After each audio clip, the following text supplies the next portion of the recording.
Hi there, this is exercise 6F.3 now, because effectively we didn't finish, well I didn't finish 6F.2 in time. So I just want to go back to the questions we were on. There's a couple to do and then I'll set you some work. So we've already done, you should recall, this one, and this one, and it's this one here which I want to do. And to be honest, the first one and this last one are quite similar. You'll notice it's so many shine cosh, so many shine, now it's shine squared. Now on this one, I think from memory we set u equal to the cosh, but I could have, if I'd wanted to, set it equal to the shine instead. It would have still disappeared in the way I wanted to. So I might as well do it. I've got a bit of space now because I deleted all the last working out. And we're going to do this integral of shine squared cosh. And the rule is you've got to set u equal to shine. If you don't do that, by shine I mean the one with the power. So when you get this shine to a power cosh or cosh to a power shine, either way around, set the u equal to this thing. So therefore I am really being asked to find the integral of u squared cosh. And of course I can't write dx, I have to change that. So if I just write du by dx is obviously cosh. That's why it works so well. So therefore du over cosh is dx. Du over the cosh is the dx. And of course that cancels that. And really this therefore is the integral of u squared du. I need to do a little bit actually because my limits are x equals 1 and 0 from here and here, and of course I need to know what u equals.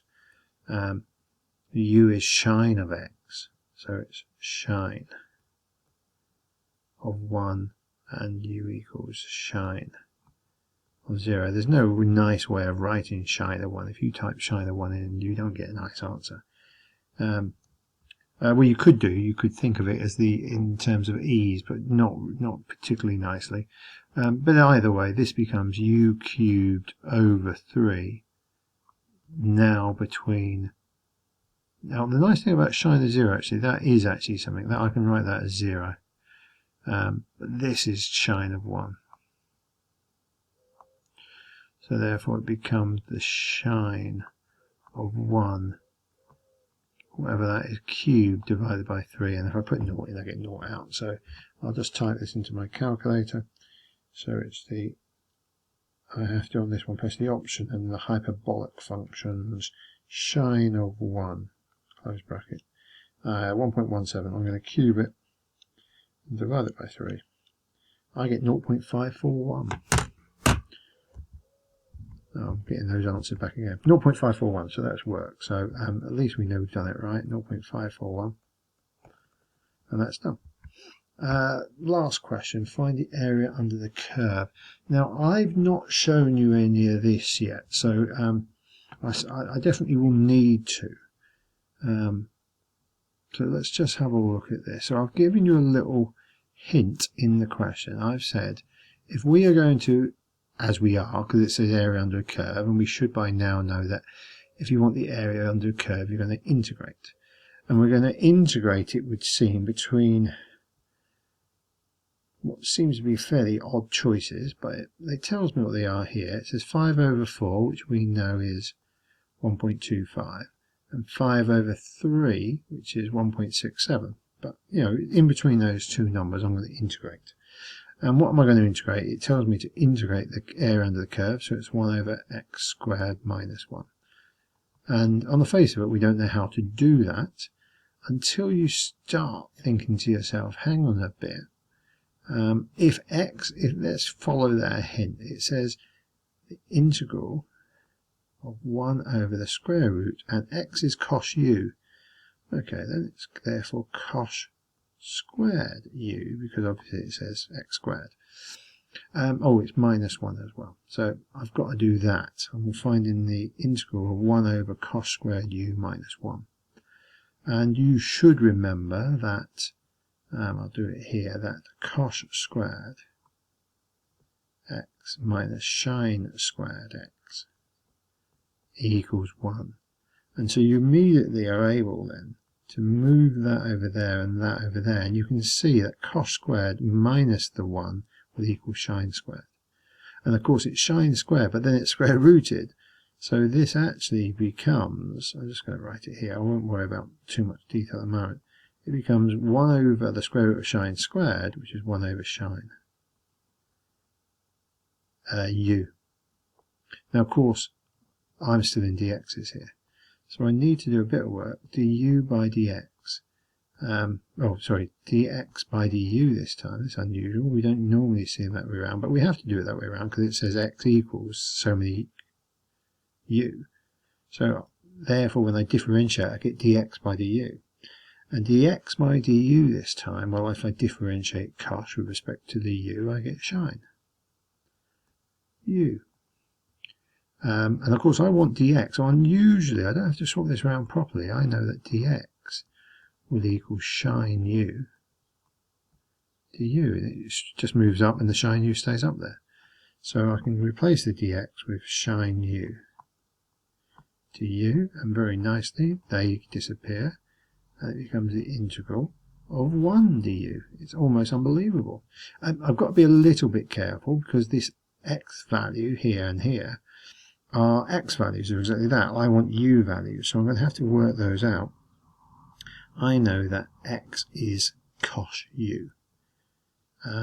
So x is cosh u, that's what we use. So if I say 5 over 4 equals cosh u, you can see, and 5 over 3 likewise, you can see that u effectively is the inverse cosh of these two numbers.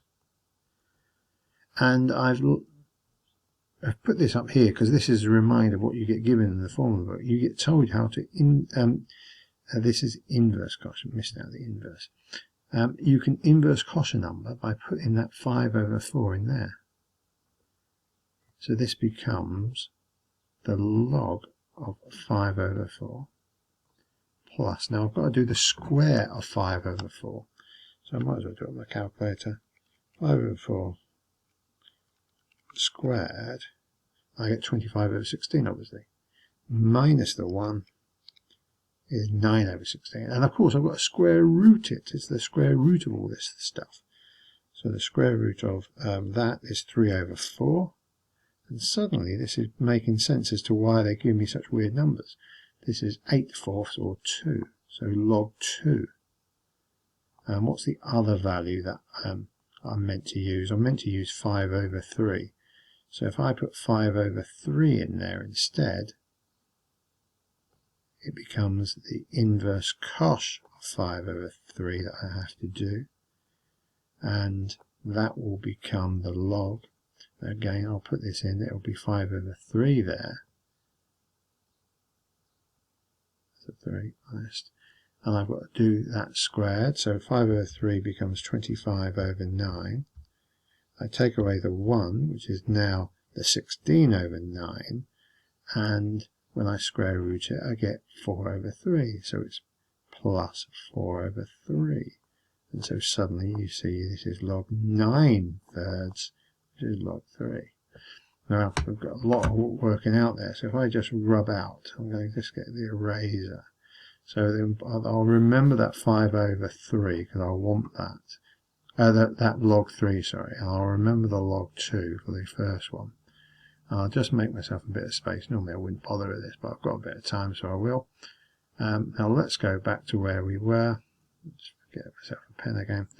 So now this is from the smallest one is log 2 to the biggest one, which was log 3. And what does this give me? Well, when I integrate 1, I get u. That was it. Between log 2 and log 3. So I substitute those in, I get log 3 minus the log 2, which of course is log, you can join them together, log of 3 over 2. So I reckon log of 3 over 2, what's my answer say here somewhere? Can we see it? Yeah, it just about make it out there, log of 3 over 2. So this has worked. It's quite a tricky question, but there you go. And what I want you now to do then is to finish off all the exercise 6F. Now, yesterday I said do some, not others. I still don't think we've spent a lot of time on these questions. So when we come to the mix exercise, I'm going to try to make sure I show you those. But I suppose we've just done a question which is quite like this. On that last one, it did is, we've effectively integrated 1 over the square root of x squared minus 1, which is like that. I suppose what I'm hinting at is you can, if you spot these things in advance, just say to yourself, oh, I know it's going to give me an inverse cosh.